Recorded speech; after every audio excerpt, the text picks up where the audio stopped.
I know there's been a lot of hubbub about medium chain triglycerides and coconut oil in recent times, and I thought that I would take a bit of a look into that, look at some of the literature that's been produced revolving around that, and try to give you some pointers about it. Now, I'm not an expert in the field of medicine and science and stuff like that. All I'm doing is taking a look at research that has been done by other people to try and see whether or not it's worth using coconut oil versus using MCT oil. So, and I was not able to find a study that I saw several weeks ago where I was looking at coconut oil versus MCT oil. But in that study, it indicated that the coconut oil, because it's not pure MCT oil, and coconut oil contains MCT oil as well as other beneficial and not beneficial and even bad things in it, like saturated fats. The beneficial things include polyphenols. So if you consume coconut oil, you will not get the same degree of benefits that you would from MCT oil. Now, that MCT oil could have been made from coconut oil, but it's a refined oil that is extracting the MCTs. And it doesn't have to be from coconut oil. Coconut's not the only source of MCTs. It does. There's a study on Science Direct. Let me get back up to the top here. Potential of coconut oil and medium chain triglycerides in the prevention and treatment of Alzheimer's disease. And there's a whole long list of scientists that were involved. Pratista Chatterjee, Malika Fernando, Binocha Fernando, Cynthia Diaz, Tejal Shah, Renuka Silva, Shehan Williams, Steve Pedrini, Heidi Hillebrand, Catherine Guzzi, Edward Baron, Hamid R. Saharabi, Manohar Garg, Stephen Kunane, Ralph N. Martins. Wow, that's a lot.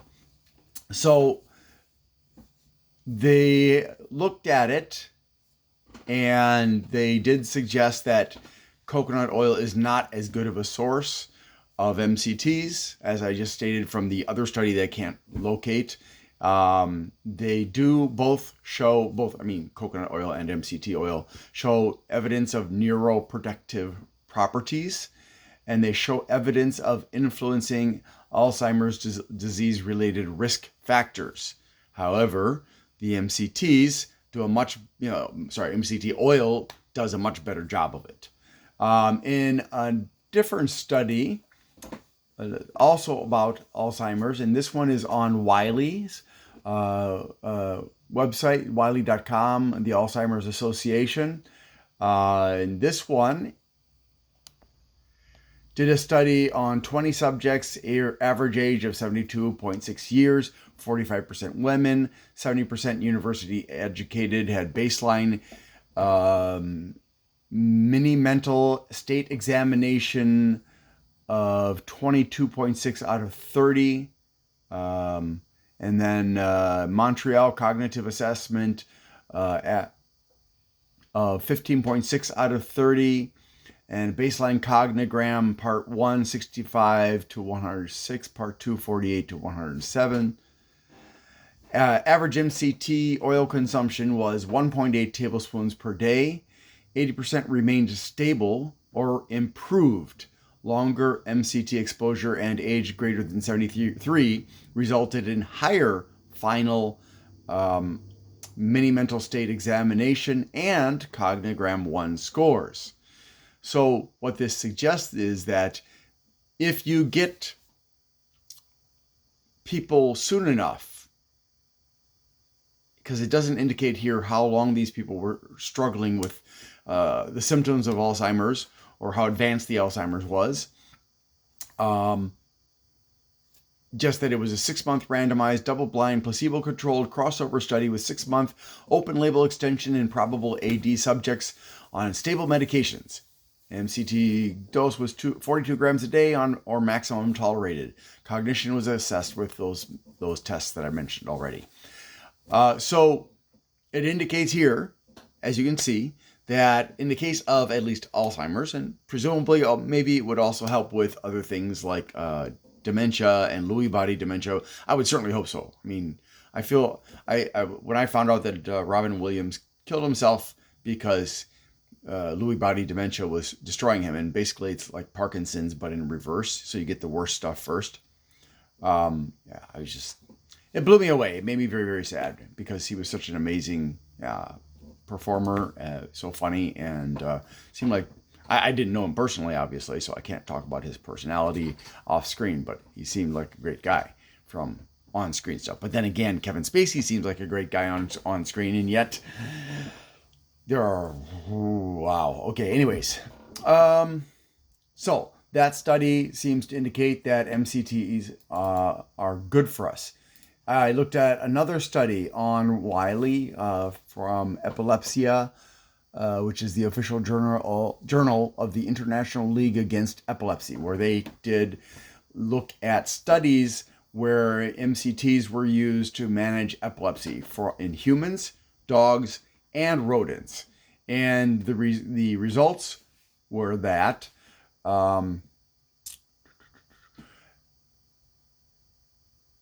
with some promising results in multiple studies in canine epilepsy, larger clinical trials of MCTs are needed in people to determine the level of efficacy in epilepsy.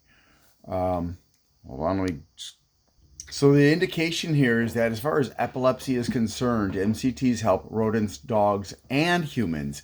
Apparently, the problem with epilepsy arises from a disruption of how the brain uses glucose and produces energy in certain areas of the brain, and that results in seizures and excitability and stuff like that. So there is some definite hope for people who are epileptic if they are consuming MCTs. Although, when you're dealing with something like this, you do need to be under medical supervision to make sure that if things start going bad, and you as a person may not notice it, because just because we appear healthy and feel healthy doesn't mean we are healthy. Another one that I looked at, and this will be the last one that I'm going to mention, is on Science Direct also. It's the ketogenic diet. It's composed of, and I'm sorry, I forgot to mention the names of the other two. It's composed of long chain and medium chain fatty acids induce cardiac fibrosis in mice. And let me just backtrack here for a second and tell you the other two studies that I just discussed with you. If I can. Well, somehow I lost them. Dang nabbit. Sorry about that. So anyways, again, this is about ketogenic diets used with long chain and medium chain fatty acids in mice. So just because, unlike that study where it showed that they were the epileptics that were rodents and dogs and humans were all, helped by it. This is specifically about mice. And as I learned from many years ago, just because it does or doesn't work or causes problems or doesn't cause problems in mice doesn't mean it's going to be the same thing in humans. You actually have to have human trials to determine if the effects are same or different. Like MSG in a rodent is very different than in a human. But then again, it's hard to say for sure because a lot of the studies that involved MSG in rodents, they used excessively large amounts of MSG. So if you pump that much MSG into any animal, it's going to have negative impacts. So anyways, getting back to this, the authors are Felix Sternberg, Christina Sternberg, Andreas Dunkel, Taraneh Beitbagban, Andras Gregor, Alexander Zarzinski, Veronica Samosa, Ingrid Walter, Kalina Duska, Barbara Koffler, and Elena E. Pohl. So, in this particular study, the results say that both ketogenic diets resulted in increased amounts of collagen fibers, and cardiac tissue was immunologically indistinguishable between groups. MCT supplementation resulted in profound changes in plasma metabolome, reduced hydroxymethylglutaryl-CoA synthase upregulation, and mitofusion 2 downregulation. Oh my God, this is just... Mitochondrial biogenesis was unaffected by KD, which is ketogenic diets. We proposed that the observed tissue remodeling is caused by the accumulation of, I don't even know what that is, 4-hydroxy-2-nonenal protein adducts, despite an inconspicuous nuclear factor path. Okay, so we conclude that regardless of the generally favorable effects of MCTs, they cannot inhibit adduct formation and fibrotic tissue formation in this setting. Furthermore, we support the burgeoning concern about the effects of ketogenic diets on the cardiac safety profile, because this is, again, about cardiac fibrosis, which not a good thing. And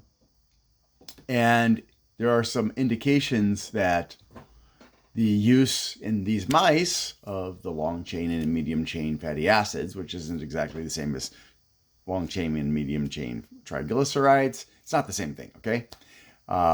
Causes a negative impact to the heart. So take that for what you will, since it's not the same substance. But yeah, so basically, again, MCTs can help epileptics, they can help people with Alzheimer's, and they may be able to help people with other health problems.